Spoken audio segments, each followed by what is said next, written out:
In today's episode, I explore my curiosity with books. This might sound a little weird, right? Because what more is there to know about books? Well, friends, so much, which is why I asked a rather prominent guest on this episode to unpack my curiosity with books. My guest is Traci Thomas. She's the creator and host of the critically acclaimed literary podcast, The Stacks. She's a passionate champion of books, a monthly contributor on NPR's Here and Now, and a columnist for SheReads.com.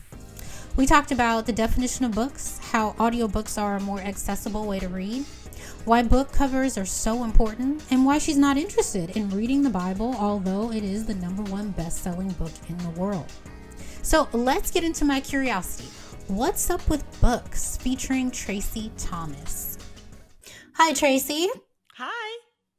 Thank you for joining me on this episode of What's Up with Books. Thanks for having me. I hope that I have answers to what's up with books. I think you will, because this is more of a relationship with books kind of conversation, you know? Okay. So out of the gate, are you a bookworm or a bibliophile? Ooh, what's the difference? So I'm going to pull up the definitions, okay? Because I didn't know that there was like a difference until I think I might be both. Can you be both? Or do you have I'm to sure be you one can. or the other? I think you can be both. So let's see if you are both. So the definition of a bookworm is someone who loves to read. Okay. If you're a true bookworm, you'd rather spend Friday nights on the couch with a book than out at a party. So culturally, a bookworm is more of what you might consider to be a nerd, like a book nerd. All right. So keep that in mind. This now, is identifying with me. Yeah. Okay. Okay. Very good.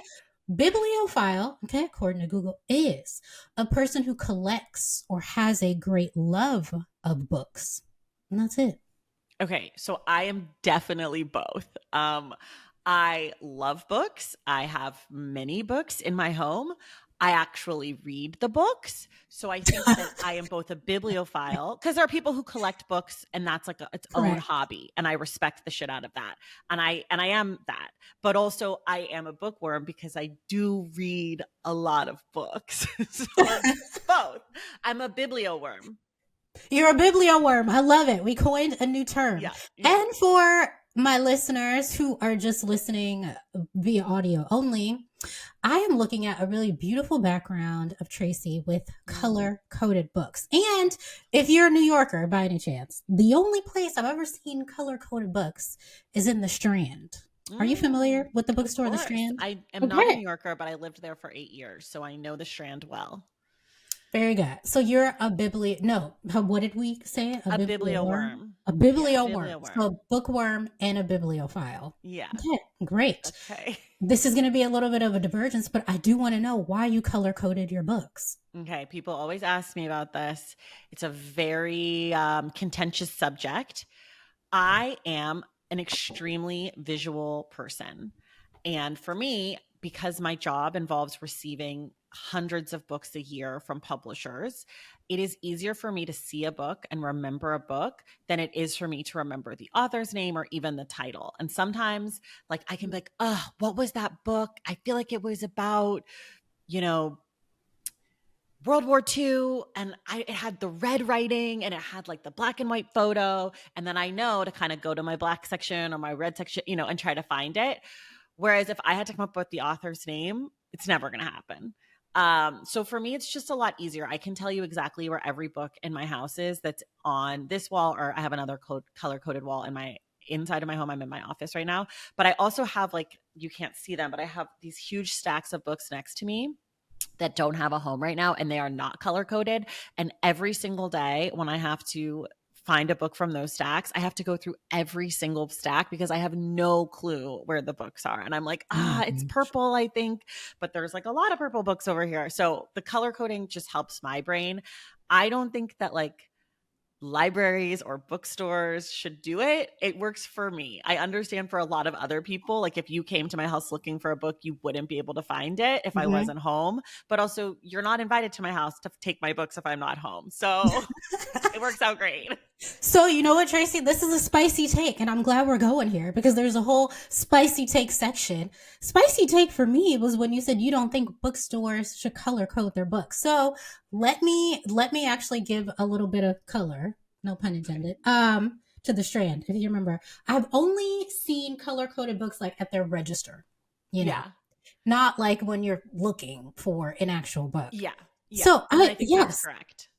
got it. So why don't you believe bookstores should color code their books? Because I think for most times when people are shopping at a bookstore, they're looking for a book in a certain genre. Maybe they know the author's name, and it's just easier to locate. If I know that I'm looking for a World War II book, I like the black section is not helpful. Do you know what I mean? Like it could be next to a book Yes. about whatever. Whereas putting books in categories, I think, is the best way to organize a bookstore, especially a bookstore as big as the Strand. I think if you have a smaller bookstore and you want to do like nonfiction, fiction, or whatever, that's great. But I think like especially a place as big as like the Strand or Powell's, I think you got to get pretty specific with what section the book is in and then do it alphabetical from there by author's last name. I agree with that. And what I'm hearing from you too is when you color code your books, there's a familiarity that you have to have, right? Yes. That's the whole reason why you did it, right? Yeah. Is that there's a connection between the color and you actually finding the book. So I totally get that. Okay. Yeah. Thank you for coming down that road with me. I appreciate it. Okay. Of course. We're back on. Okay. We're going forward on the freeway here. So this might sound like a silly question, but because this episode is only focused on books, we have to define what a book is. What is a book? So go ahead. Question. I thought about it a lot because you sent this before and I was like, I don't know. I think like the definition of a book has really changed over the years and like what used to be the definition of a book isn't necessarily anymore. And I think it's really hard maybe to define exactly what a book is. Okay, so let's try for the sake of this conversation. So traditionally, to your point, a book, again, Google, a written or printed work consisting of pages glued or sewn together along one side and bound in covers. Okay, that's like the traditional way. Now, what would you add to that? Well, a book can be in audio form now. It can be in digital form now. So I think that changes it. And if, at some point, an audiobook maybe is written on the page, but as people consume it for the reader, they're now listening to it with their ears, but it's the same information. So it doesn't make it any less of a book. So I just think the definition is broader, like that a book, or like, let's say you are an independently published author. Maybe you never actually print physical copies of your book and they're only digital, but it's still a book, but it's not bound. It's just like a file. So I think, and even a book that is traditionally published that does have bound versions, if I buy it for my Kindle, I never get a physical book. So I just think there's like, because there's more formats, there's more variety in what can be a book. And I would never say that any of those things aren't books or aren't reading. I love that. I think that, when it comes to defining a book, to your point, it is important to look at like the traditional definition and sort of contemporize it, if that's a word, for today. You mentioned physical copies and you sometimes not getting a physical copy. So I am a physical copy snob.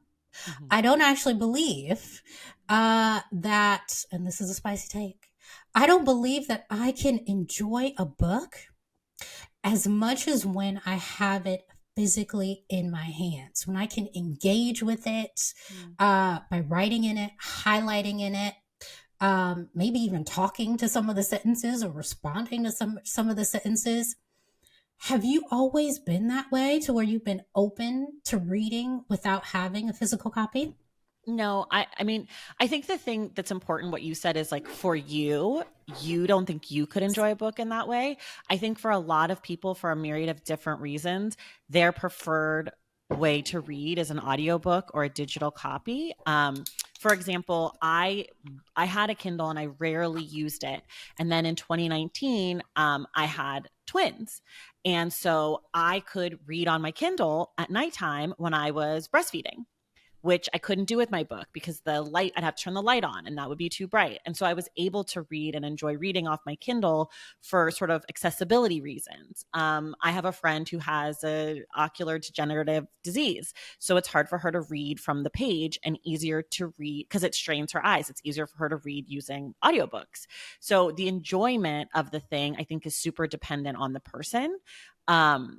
So I never used to listen to audiobooks, not because I didn't like them, but I just wasn't exposed to them. Now about 30% of my reading every year is audio because I've learned how to become an audiobook reader.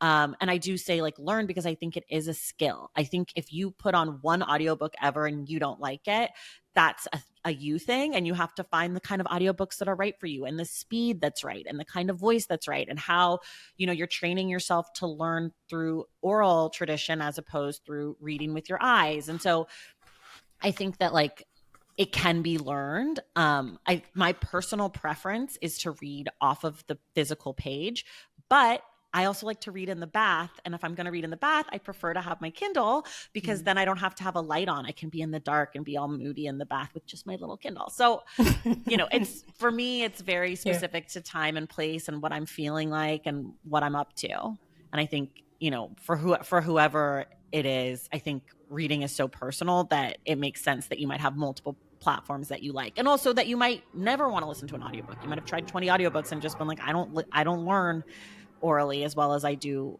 visually. I think reading is very personal, and I appreciate you saying that. So the fact that there are more ways, accessible ways for people to be able to read is a good thing. Yeah.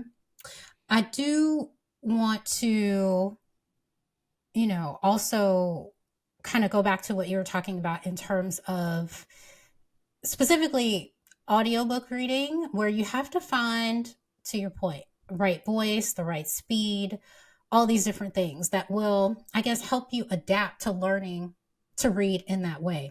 Yeah. I know that for me, Traci, I have a certain learning style.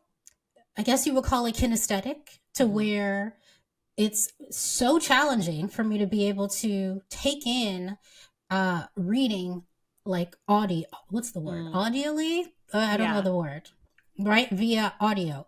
Because what starts to happen is, and I've tried, Traci, I'll start to go to sleep because my relationship with reading has been so cemented to where I'm not even able to turn my brain on to receive what I need to receive via audio. So that's why. Any, hobbies that you like to do with your hands? I know a lot of people will listen to audiobooks while they knit because that keeps them awake because they're focused and they can like let it wash over them. I personally love to listen to audiobooks when I'm folding laundry or cooking. I never just sit and listen to an audiobook. Like I'm never just sitting still and listening. So for me, my preferred kind of audiobook is like a celebrity memoir, something where I don't have to focus like super detailed. If I'm going to read theory or I'm going to read deep history, I'm probably going to read it on the page because it's too hard to kind of go back and figure out dates and times and places. But like Britney Spears' memoir on audio, a dream. It's a 6-hour dream. It's such a delight. It's so much fun. It's so good. And I can read it while I'm folding laundry and not feel like pressed if I don't remember every detail. So I think part of it is like, again, finding the right thing that works for you. If you know you're going to fall asleep and you really want to try listening to an audiobook, I listen to them when I drive sometimes, like, cause I know I'm going to be awake in the car, but I also fall asleep when I read physical books. So I just fall asleep. I'm tired. Listen, I love sleeping. That's my number one favorite activity. Number one. Okay. Same. It's fantastic. Another part to this too is I think it might be some kind of Jedi mind trick because I can listen to podcasts just fine, like folding laundry, doing the dishes. But if I know it's a book, there's something in me, and I'm sure it's a childhood thing to where, oh my God, it's a book. I have to be focused. I have to physically engage. I have to be able to go back, because physically you can go back to a sentence. Oh my God, the sentence was riveting. I have to go back to it. I have to like chew it, I have to like ruminate on it. And I just haven't until now, because these are great suggestions. I have not really been able to believe that I can do that, with You can do it. audiobooks. You can do You it think if I you can? want to. Okay. I mean, I think part of it is finding the right narrator for you, finding the right kind of book for you. I always suggest Trevor Noah's memoir, Born a Crime, for audiobook, because he reads it. It is so engaging and it feels a lot like a podcast. Like he's cracking jokes, he's doing the voices. It doesn't just feel like someone reading in this like very sweet voice. But I also think like I get a lot of my audiobooks through my library, and they're free through the library through an app called Libby. You get a library card, you link your library card to Libby, you can have them sent to your phone. It's very easy. And so sometimes I will either check out the book as well, the physical copy from the library, or if I have the book at home, I will go back to it and flip through the pages and be like, is there a picture that goes with this? And, I feel like you can make reading as engaging or not engaging as you want. And it's just a matter of figuring out what works for you. So like, I don't ever want to buy a book on audio and buy a physical book, but like I have a library where I can do both things. And I don't feel like I'm buying something twice. I feel like I'm just using the resources at my disposal, and using your library is also great for your library and great for the community. So it's like, you're doing a good thing. But again, I also, this might be a spicy take, but like, I also believe in not finishing books you don't like. So if you're listening to an audiobook and you're like, I don't really like this, then I leave the audiobook and I say, great, I'm done with this. Like, you're not in school. You don't have an assignment. If you don't like it, put it down. Life's too short. There's too many books that are going to be great for you to like spend your time trying to listen to a thing you don't care about or read a thing you don't care about. I agree with that completely. I think when it comes to certain genres, and I think this is where you and I are going to differ a lot. As an adult, I cannot get with fiction. I don't like fiction either. You don't? I'm a nonfiction Oh my God. girly. Yeah. I was not expecting you to say that. I know that on your podcast. Okay, mostly. Got it. Okay. I mean, I read fiction. I have a book podcast, so I cover a lot of things that I might not naturally read, like if left to my own devices. But before I started the show, even still, I think my reading this year, I think I've read 65% nonfiction and 35% fiction. Last year, it was 80% nonfiction and 20% nonfiction, or 20% nonfiction and 20% fiction and 80% nonfiction last year. So this year I'm reading a lot more fiction than I did last year, but also because I think this year's sort of been a dud of a year in the nonfiction space, but it happens. My relationship with books completely changed from childhood to adulthood. Childhood, and I have them here, childhood loved me some Beverly Cleary, okay? You couldn't tell me anything about Ramona Quimby. That was my girl. Babysitters Club, love them. Sweet Valley High Girls, love them. Those were fiction. Those are my jams. Truly, traditionally girly. For some reason, when I got into my adults, I was like, okay, whatever I am receiving in book form needs to help my life, or I need to know more about the world. And it might be because of just the time that I've grown up in. I am a millennial, but an older millennial, so I'm 40 years old. So for me, coming out of college specifically, 2006, we got how many recessions in there? Like about 2-3 recessions, 500. Right? 500 recessions. We had a really historic presidential moment with President Barack Obama. We had also very historic, police brutality, situations. There have been so many things politically where I'm just like, I just need to know what to do and who I am. So my question to you is, has your relationship with books changed from childhood to adulthood? Yeah, I mean, I think part of the reason that most young people read fiction is because that is what is available to most young people. There are not a lot of young nonfiction books for young people. I think when they're very small, there's sort of like those picture books that are like, "What's the ocean?" It's like an octopus, whatever. But then when you start getting into chapter books, most chapter books are fiction books. There's not a lot of like young people memoir. There's not a lot of young people history, and so we don't read those books because they don't exist, right? There's been a push more recently for authors to who do that, who step into that space. But when we were coming up, I'm just a few years younger than you, and I read a lot in the encyclopedia. Like I wanted to learn information. I would be like, what is this? Where is this? And then I also read a lot of adult books as a kid. I did read some of the Babysitter's Club. Like I did read I loved Roald Dahl as a kid. But I've always preferred nonfiction.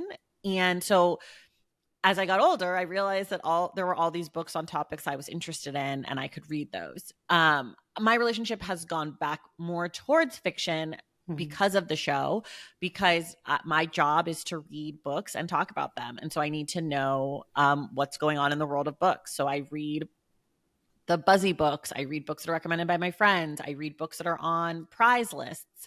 And so sometimes I'll read something that I also will read a book because I'm interested in having the author on the show, even though I know going in, I'm probably not really going to like the book. Like it's not something I'm super interested in, but I want to talk to that person. So my reading is not completely my own anymore. But I still read a ton of nonfiction because that is my interest. And my show does skew more towards nonfiction because that is my interest. Though our book club is a slightly weighted more fiction because fiction for book club is just, I think, better for conversations personally. So, in an ideal world, because when it comes to sometimes our loves becoming a job, and I know because I have my own production company and I produce things, and Right. you do it because, yes, you love it, but also you want to make some money. Okay. So, you do it for that. But in an ideal world, Traci, and I'm going to give you the very cliche, if you were on a deserted island, what 5 books do you think could sustain you for the rest of your life Gosh, on I that don't island? know. I don't know. I feel like you probably would want to take something that's like a guidebook to surviving on a desert island. Like that seems practical.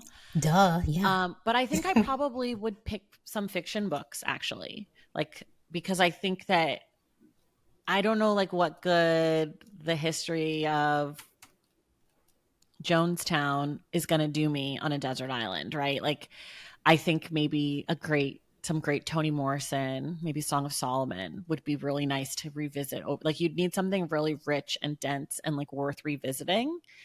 I don't know what else. 5 is a lot. I mean, it's not a lot, but it's hard to think of off the top of my head.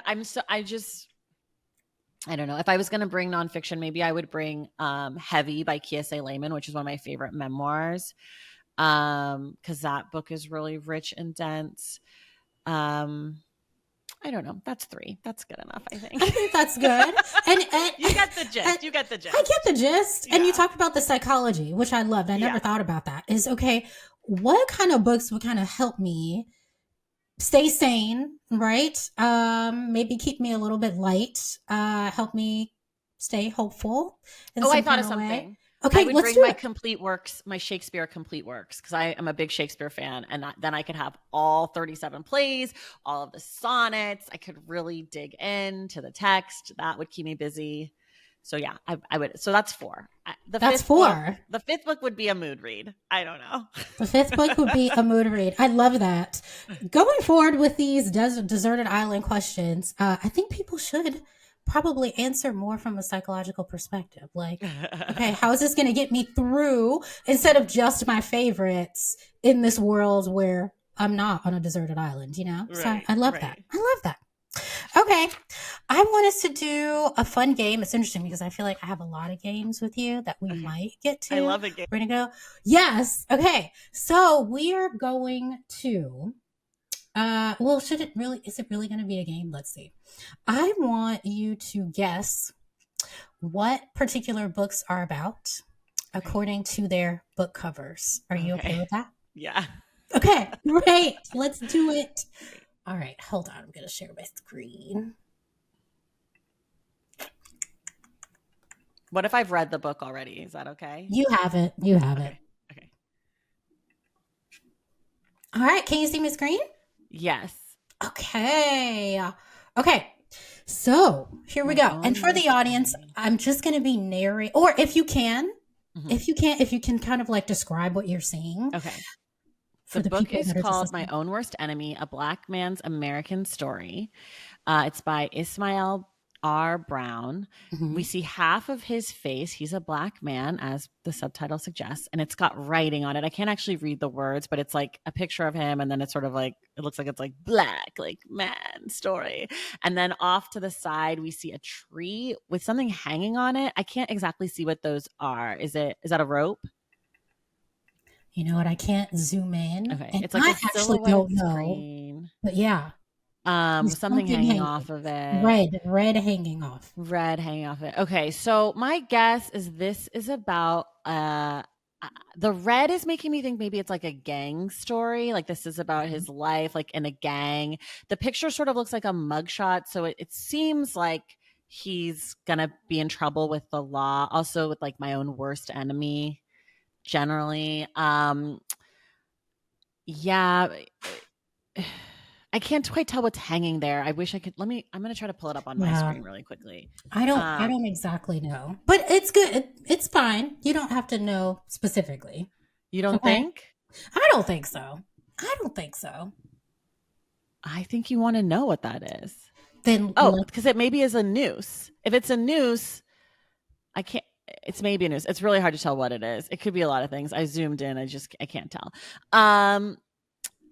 Yeah, that's my guess. Okay. Unless those are nooses, in which case it's a story about someone having been murdered in his family history. Okay, let's see. Let's see what it's about. What did I do? Let's see.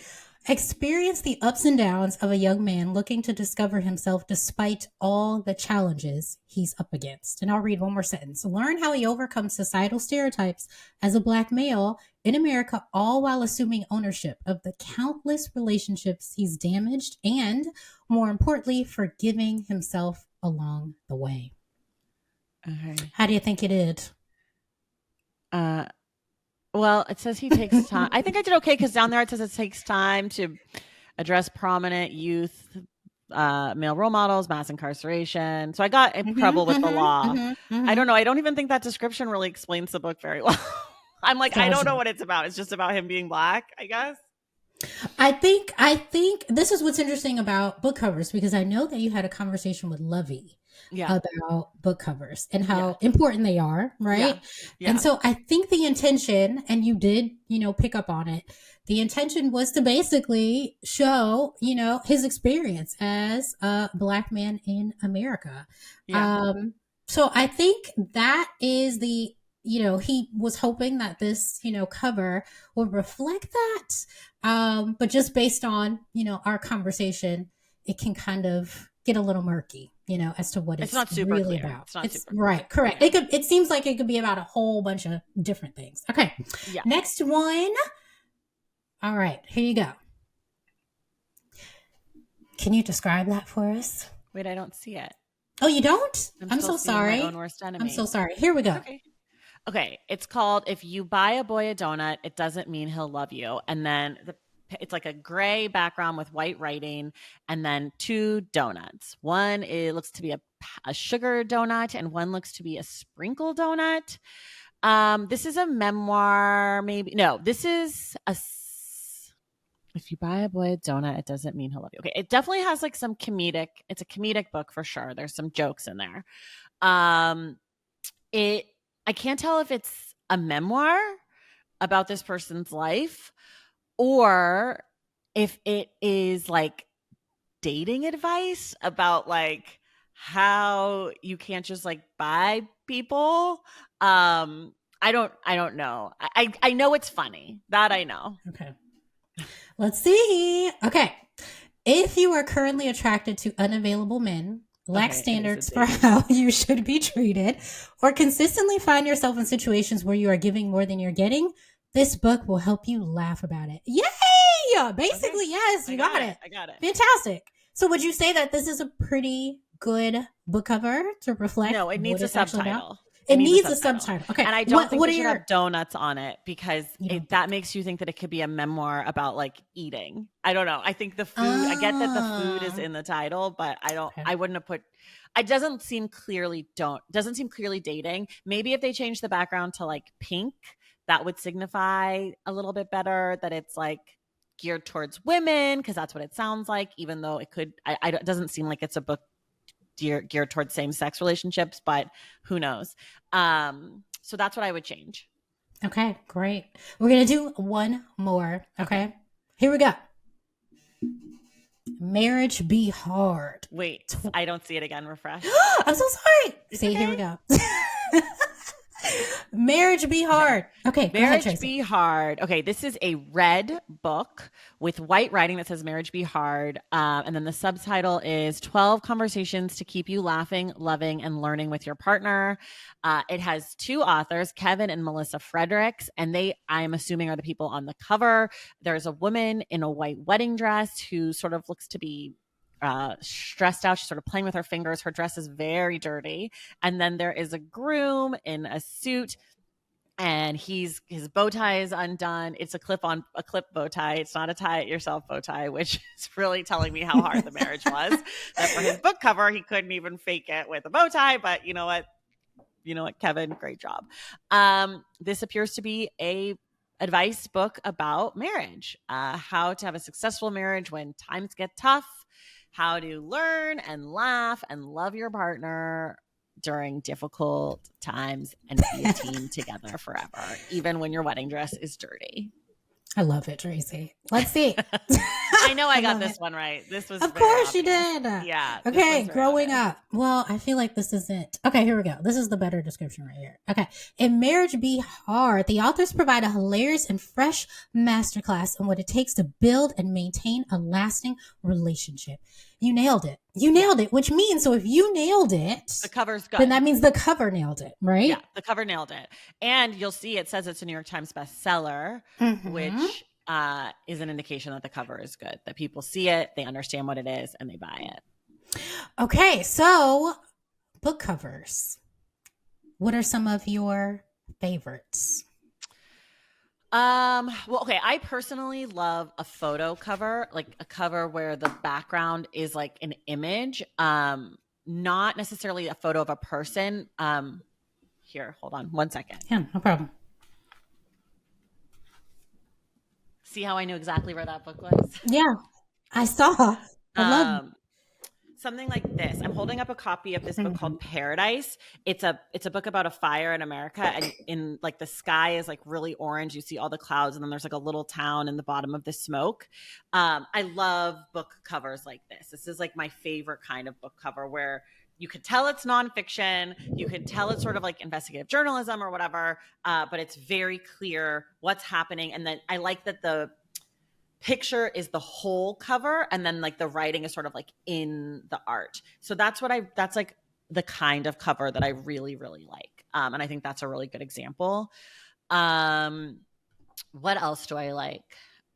Your book club book.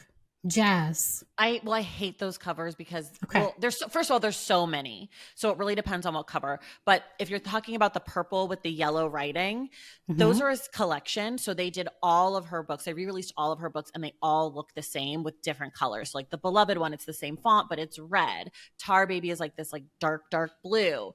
Sula is green. So I understand what they're doing. I just don't think they tell you anything about what's going on in the book. But it's also like a collection of Toni Morrison novels that came out years after the books were published. So it's sort of, I give it a pass. But like if I saw that on the bookshelf and I didn't know who Toni Morrison was, or like it was someone else's name, I would be like, what the fuck is this? This is just a book about jazz? Like what?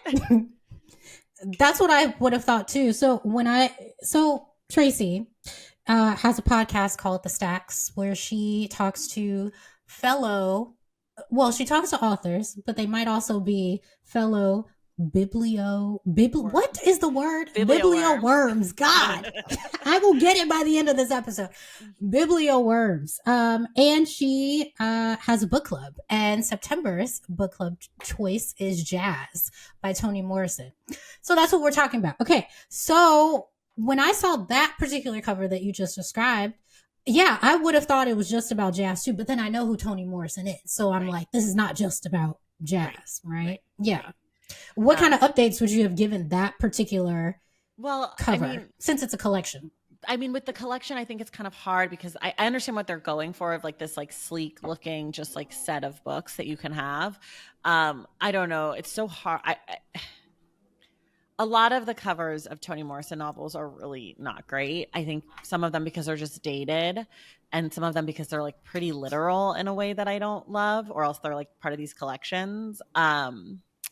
A Mercy, her book, we did it 2 years ago on the show, has like a pastoral, I think is what you'd call it, sort of like, it's not part of the collection because it came out, I think, after the collection. Like the collection came out while Toni Morrison was still alive and still writing.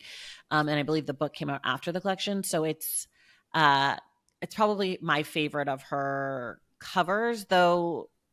There's a cover of Sula that I love, an old cover, I think the original cover. I have a version of Song of Solomon that I love, but it's a mass market paperback. Actually, I have 3 copies of Song of Solomon, all different covers, and I like the 2 that are not from the collection. So I don't know. It's hard. Okay. So then is it okay to judge a book by its cover? Yes. I mean, I do. Yes. Not only is it okay, it's what everyone does. That's what a cover is for. It's to signal to a person that this book is for you. You might be wrong. I've picked up books because I thought the cover was really good and been like, ooh, better cover than the book. I've also picked up books that I was like, I don't know, this cover is really bad, but I'm curious about it, and been like, wow, this book is amazing. So I think a book can definitely like outkick its cover, but for the most part, even if you're just judging a book by its cover and saying like I know, for example, that marriage book, I'm never going to read that book. That is not for me. Okay. And that's not a knock on the book, but like they're trying to tell me what that book is, and I see like comedy, marriage advice, lessons, husband and wife. I'm just like, no, I don't want it. But again, like we said, it's a really good cover. So, 2 things can be true. So we can judge a book by its cover. I totally agree with that. When I'm walking through a bookstore and I'm especially looking for a new read, or I feel like impulse book buying, a cover definitely draws me in. But there might be a book that would have, to your point, never maybe even come across my mind unless it was a part of something like a Stacks book club, an Oprah book club, or where real readers, right? Biblio Worms. I got it. There we go. Yeah, okay, we're at like the over. Here we go.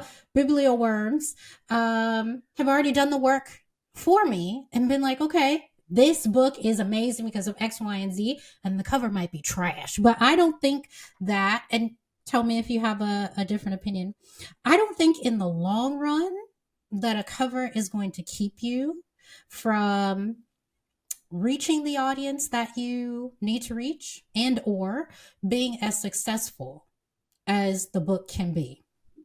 I think you're wrong. There? Oh, please tell me why. Please tell me why. I think there's a lot of books that have bad covers that don't signal to the right people that this book is for them, and people never pick them up. I think a bad cover, like a cover that is unclear or like poorly or shoddily designed, can be a turnoff to a lot of people, especially the kind of people like me or like other sort of literary influencer type people, because so many books rely on word of mouth, right? They're not going to get a huge spread in the New York Times. And if I see a book and I'm like, ooh, that cover is very not good, I'm not going to pick it up. And so that means if I don't pick it up, even if it's great inside, I can't tell my audience about it. So I think sometimes a bad cover is signaling to me like this book isn't good because nobody cared enough to give it a good cover, or nobody fought enough to make sure the book was like ready to go. I also think that like I will pass up a book if I've not heard anything about it. And like, for example, for me, I get these catalogs. They're PDFs, and it'll be all the books that are coming out in fall from a certain publisher. And it'll just be a little square of the cover and then writing. And I go through those. There's so many publishers. I go through those all throughout the year, every season, 50 books in a catalog. And I just scroll. And like, if the book doesn't have a cover, I sometimes won't even stop to read it. Like, I won't even stop to read about it. Because sometimes the covers aren't ready, and I'll just wait for the next catalog or like find it in another way. So I think a cover is really important because it is the first entry point. And if it's not exciting to a person, whether that's me or you'll pass it up, because there is going to be something that's exciting that does speak to you, and you'll have to rely on word of mouth. And if the book doesn't sell copies, who's going to tell you about it? That is good. I'd never thought of it in that way. That is good. Okay, so one more question about this. So then, is a book cover a determining factor or the determining factor? And whether or not it... Yes, for you. It is a determining factor. It is not the determining factor. But also, I'm extremely plugged into the world of books in a way that most people are not.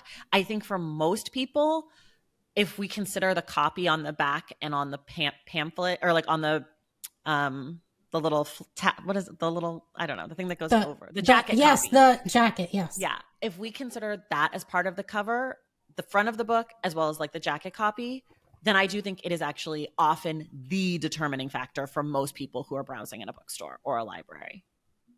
That's important to know, because it's people like you, biblioworms, bibliophiles, bookworms, literary influencers, journalists. Me, as a person that just reads here and there, I am relying on you guys as authority. So I hear what you're saying.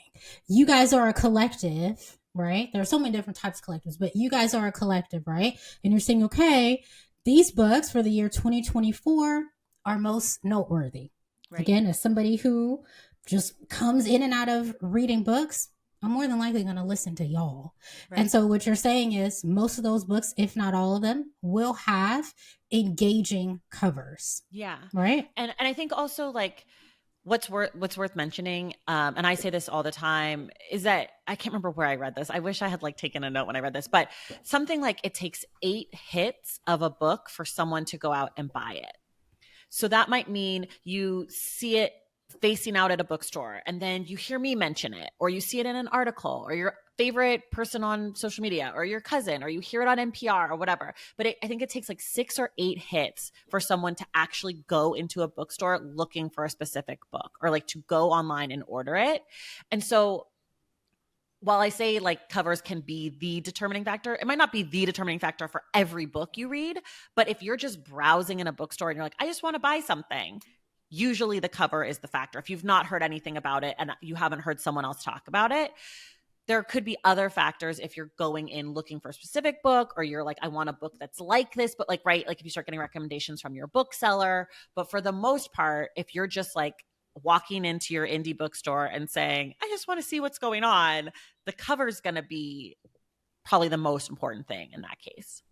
Got it. And so it's very rare for any really, really, really good book to have a really poor cover, right? No, they can. That's rare. They can.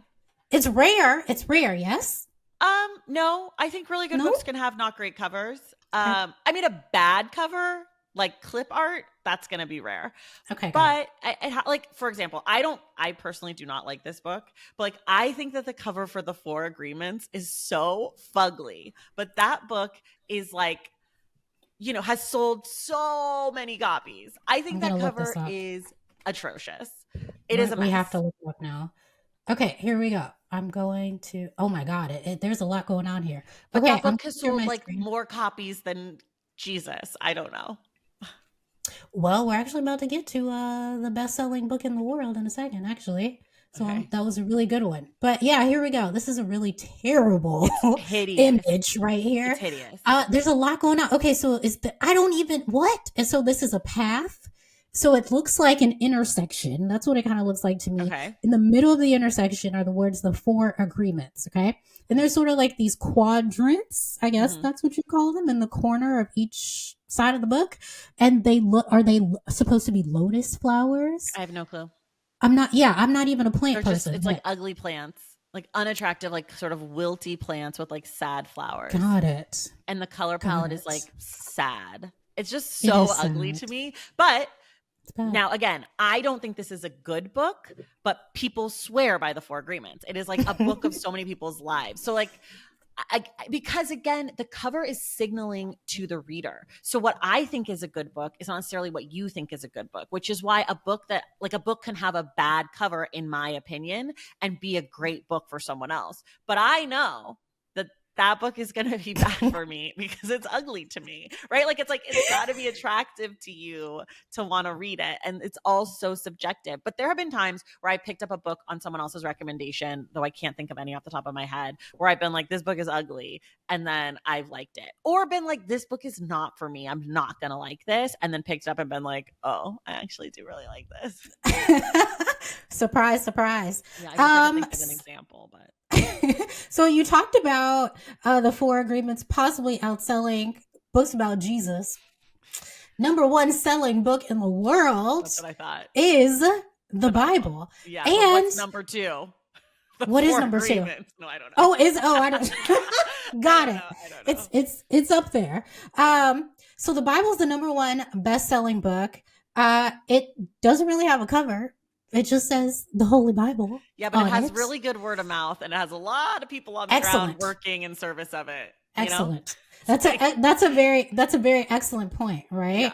Yeah. So no one's going into the bookstore and buying the Bible like, oh, what is this book? I've never heard of it. That's like true. If you're buying the Bible, it's because you're buying the Bible because you're church or, like the Bible doesn't need a cover. It could just be loose pages in a binder and people would buy it. Does it not need a cover? See, here's the thing, and I am Christian. For me, the Bible, and it is the book that I read the most out of any other book at all. Okay. That's like my everyday book. Okay. So when it comes to the Bible, I do sort of imagine, like, what if somebody could create just a fun cover for it? I don't know what it would look like. I'm sure but it would just be made fun Bibles or whatever. I'm sure. Oh yeah. I mean, there are study Bibles, and so there are covers for those. And like kids' Bibles, right? They kids' Bibles. Like Noah's Ark on the cover or whatever. They do. Thank you for reminding me of this. Yes. I'm very far removed from that as an adult. Bible for every kind of person. It's like those credit cards, you could get like a Disney credit card, like a national park credit card. I feel like you get Bibles like that. You totally can. That's a good point. So when it comes to that one, have you read it before? The Bible? Yeah. I went to Catholic school. I've read parts, but I'm Jewish. Okay. So I'm more familiar with the Old Testament. But no, I've never read the Bible fully through. And honestly, I probably won't. It doesn't really speak to me, but even if it's the number one best-selling book? I don't read religious books. That's not really my bag. Got it. So genres for you also matter, right? So we talked about how as an adult, you have more relationship to, nonfiction, right? Rather than fiction. So for you, and this is really interesting because I didn't even expect to ask this question. For you, religion would be considered nonfiction or fiction to you? That's a great question. It is both. I mean, it depends. If it's a book about someone's like story that's focused on their religion, I would say that's probably like a nonfiction book. The Bible for me feels slightly more on the fiction side. But I mean, there's also like Christian novels, which I also would like never read, or like religious novels that I probably would never read. I read a lot of nonfiction, but nonfiction is a really broad category. So like, I don't read a ton of self-help. That's not something I'm super interested in. I don't read a ton of books about like business. That's not something like, I will here and there, but that's not like what I'm really reading. When I say nonfiction, I'm reading memoir, I'm reading history, and I'm reading reported or investigative journalism. Those are and like current events. Those are sort of what I mean by nonfiction. So not self-help, not business, not religion. I do read cookbooks. I love to read a cookbook. I will sometimes read a cookbook? Yeah. Wait, let's stay here for a second. Hold on a second, Read Traci. a cookbook. Read a cookbook. Wait, right. I have to process that. Okay. How do I process that? Because I don't think of anybody reading a So cookbook. many people do. It's such a comforting way to read. I will read a cookbook cover to cover. I might not read every detail of every recipe, but I like Mhm. to read like the introduction. I like to read about why they made the cookbook. I like to read their tips in the kitchen, and then I like to read the little paragraphs at the top of certain recipes. Someone once said reading a cookbook is really great because it's like a book where every every every chapter ends with a happy ending because it's like a recipe. You like get your food. Mhm, mhm, I love it. mhm, I don't read mhm. them all the time. I probably read 6 to 10 cookbooks a year, cover to cover, and some of them really suck, but some of them are really well written, beautiful books. Like just like how you might read like a how-to book. I just finished a book about gardening, like how to start a garden because I'm going to start a garden. Um, and it's sort of written like a cookbook. Like it's like you have information, you have tips, you have this person's sort of philosophy on the food or the garden. Um, but yeah, I do read cookbooks cover to cover just for fun too. I mean, I cook from them That's too, but like I'll just sit down and read a cookbook and then like flag recipes and try it out and the whole thing. that's fascinating. I'm so intrigued. I have never heard anybody say that. Like I People only don't look at talk about it. cookbooks. No, I guess not. Um, it made me think of SNL all of a sudden. Do you know what I'm talking about? I don't, but I love that that made you think of SNL because I love the idea that I could be parodied on SNL. Molly Shannon, I hope I'm not getting this confused. Molly Shannon had a character who had a radio show, and I think they were talking about, were they talking Oh, about were they like, and they talked really in like the they gentle talked voices. really, yes, like Yeah, I vaguely this, remember that. I don't know what they very, were talking about. It was like her and the lady who and makes, and like Kristen Wiig or was it something. Kristen? It's the lady who makes like kind of crazy faces, like kind of, she has like kind of like a stretchy face. Was it Kristen or Amy? I don't think it was Was it Amy. I Amy? think it was Okay, look at both of us because I Molly was just about to Shannon, SNL, Google it too. quiet, Quiet skit. radio skit.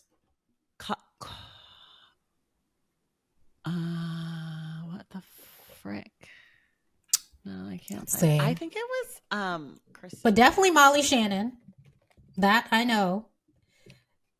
Radio quiet. Here we go. It's called Delicious Dish. Yes. Oh, it's what's her face. I Who still is don't know that this? woman's name. It's oh gosh, what is her name? Sherry O'Terry or something. Did I make that up? That's a Anna character. Gasteyer. Anna Gasteyer. Yes. Anna and she has a stretchy Gasteyer. face, right? She makes like She anyway.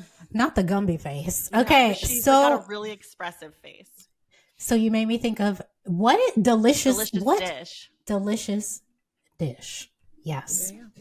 Okay, very cool.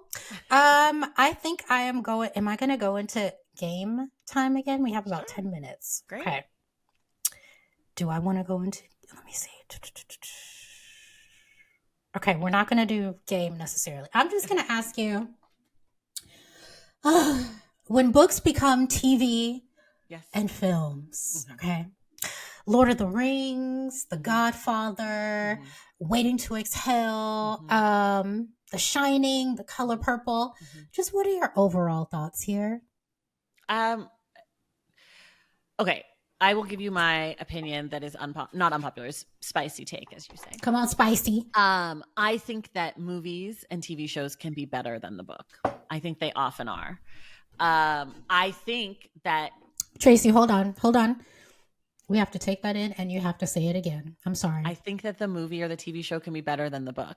I actually think a lot of people agree with me on this. They just don't even know it. Usually when the book is better than the movie, it's because the book is an all-time great book. When the thing is better than the book, it's because they picked a mediocre book to adapt. And I think oftentimes mediocre books make for better movies because there's a structure there, but there's room for the artists on the visual side, like the production teams, to actually expand out where the book doesn't work. Maybe there's a weird plot loophole. Maybe there's a character that they don't need. And so I feel like in those cases, there's lots of things that you've probably seen that you didn't even know were adapted from a book. That's probably because the book sucks. Do you know what I mean? So to me, I think it can be better. I just think oftentimes people pick like the most famous book, like the movie of Beloved is not better than the book, but Beloved is like the greatest book ever written. So it's gonna be kind of hard. so I think our minds usually go to the books that we love the most and we were disappointed with the adaptation, but I think we often forget the books that things are adapted from. Give me an example of a book that was better on screen. Well, the example I always give, because this is the one that I've like drilled into my brain, is I think that, did you ever see the movie The BlakKkKlansman with Spike Lee's movie? Yes. So much better than the book. The book is a mess. It is no fun. It is just like mid. So mid, really poorly written. The movie, it actually has a point of view and like does a really great job. So I would say that's usually the one I think of off the top of my head. I should like start writing down a list, because oftentimes I'm like, oh, this is better. I also think like it really depends on your relationship to the book. If you love the book, nothing's going to compare. But same as like if you have like this is really spicy, but everybody who knows me knows this. One of my favorite movies is Gone with the Wind. I was raised on Gone with the Wind with my dad. Oh my God, me too. Okay. Me too. I love that movie so much. The book is probably better, but nothing is better to me than that movie. Like there's not a thing on earth that is greater than that film. I think if you read the book and saw the movie, you might think the book is better, but I saw the movie 500 times before I ever read the book. And I love the book, but I think that also can play into how we feel about a movie and a book. I think like for example, Die Hard was a book. Nobody knows that. I've never read Die Hard, the book, but I have a sense it's probably not that great, because nobody ever talks about the Die Hard book. They're like, oh my God, I'm dying to read Die Hard, right? No. It's probably not even called that. It's probably got a different title. So yeah, that's my sense. Okay. This has been a lovely conversation. We are going to wrap it up. I could talk to you for days about books. Is there anything you want to add? No. I don't know. I'm better answering questions. I love it. There's so many directions we could go. No, there's something else. There are so many. Okay, then in place of that, I am going to ask you a question to wrap it up. Okay. All right. When I have a book, it's like a date. Okay. I'm like, I got to have this physical book. I have to have my tea. I have to have a pen. I have to have a highlighter, because I'm going to receive important information for my life. Okay. When you are about to read, what do you bring with you? Just depends. I have a lot of reading to do at all times. So I cannot be as like precious about my reading time. Sometimes I just pull my book out and line at Costco. Sometimes I'm, reading in the car. I'm just listening to my audiobooks. Sometimes I'm reading in the bath, so I can't have a pen. I have my Kindle. Sometimes I read physical copies in the bath. Sometimes I read on the couch and I'll have my tea, which I love, or I'll have snacks. Sometimes I'm reading at my desk. Like I just read, I got to get it in where I can get it in. If I am reading, my most favorite place to read is on an airplane. That is my number one favorite place to read. Because I can turn my phone off. I feel like nobody is going to bug me. I can just be quiet and read and just be happy in my little window seat. But number two is probably just on the couch. I'll go to a cafe to read. It just really depends what the vibe is. If I'm reading for work, I take notes sometimes in the book, sometimes in my phone, sometimes, most of the times both. If I'm reading for pleasure, I try not to take too many notes, just to enjoy it so it doesn't feel so much like work. But yeah. And where can the people find you? Oh, you can find the podcast, The Stacks, anywhere you listen to your podcasts. We're on all the things, Spotify, Apple, Stitcher, whatever. I don't know what they're called. Google Podcast. You can follow me on social media at thestackspod on Instagram. That's my number one platform that I use the most.